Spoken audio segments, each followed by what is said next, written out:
day, fellow Toastmasters and guests. Thank you for the opportunity to be able to get up here and speak to you today. I'll never forget, I stood on this very platform last year competing at the division contest level. How did that ever happen? It happened because I decided that I wanted to get into Toastmasters and to develop my speaking skills. So I walked into a club one day and decided just to join. In doing so, I started on a journey of words and concepts and techniques, and I became ravenous with the idea of giving speeches. It happened over time, and I started to grow personally. Well, then there was this concept called evaluator. Boy, did I love that. Because then not only could I sit there and listen intently to the speakers and their topics as I was just currently transported across the ocean to India and back again, but I could give them ideas, techniques, thoughts of how they could get better. And so I thought, I'm going to figure this out.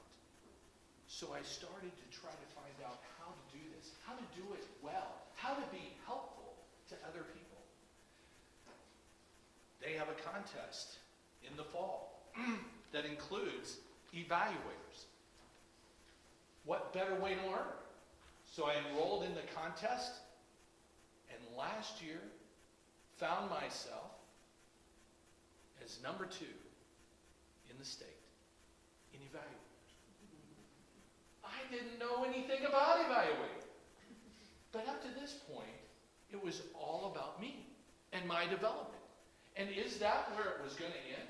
Was that going to be it for Toastmasters? I was going to submerge myself in my own personal self-indulgence and just grow professionally and with public speaking, and that was going to be it for me.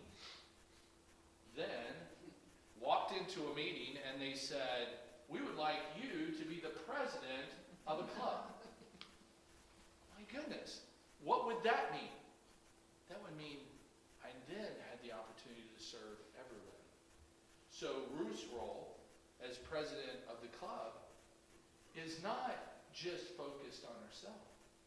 She cares about each and every one of you and your development.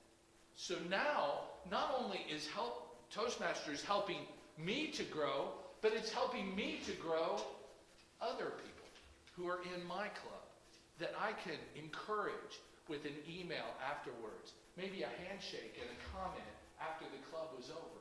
Maybe it was a phone call.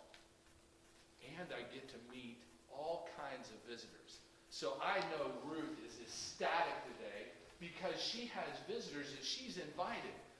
And she's going to try to spark your interest in the possibilities of tomorrow and you taking the stage. With table topics, you sat there in the chair and you said, oh, not me. Not me. Gee, please do not pick me. But Ruth's vision for you, I'm going to give you a little bit of insight to a president's heart. Her vision for you is that one day, not only would you raise your hand at the table topics, but that you would be here to do prepared speeches. And that you would develop into a wonderful public speaker. President, is that where it's at? Is it all over now? I really thought that was the case.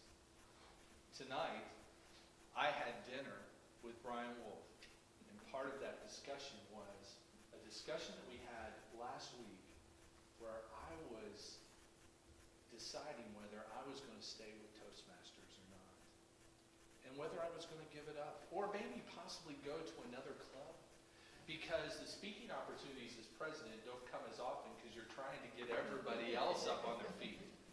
And I was thinking at it once again from that purely selfish motive.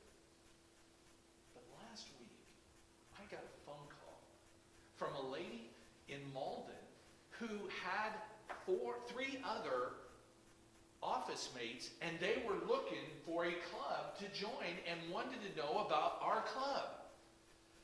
So I told her all that I could and did what Ruth said, even though I was thinking Mauldin. Do I tell her about Ruth? And I thought, no. Piedmont Executive has to grow as well. Last night, and I got them excited about the club, and they're going to be on our meeting on the 26th. But last night, I walked into a professional meeting for HR, walked to a random table, set my bowl of vegetables down, and started to introduce myself to the First Lady across the table.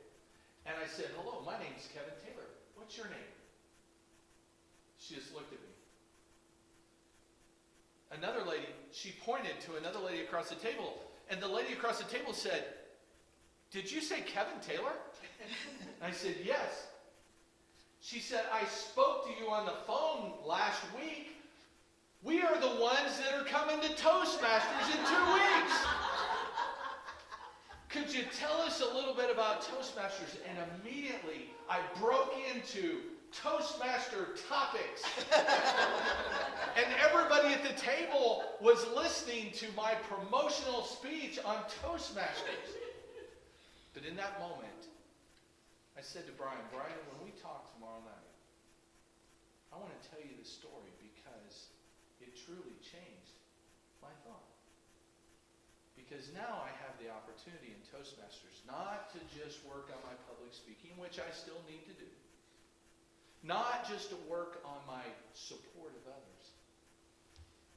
But I have the opportunity to train and develop leaders and public speakers in people that I had never known before. So for me, the value of Toastmasters, to grow, speaking, yes, but also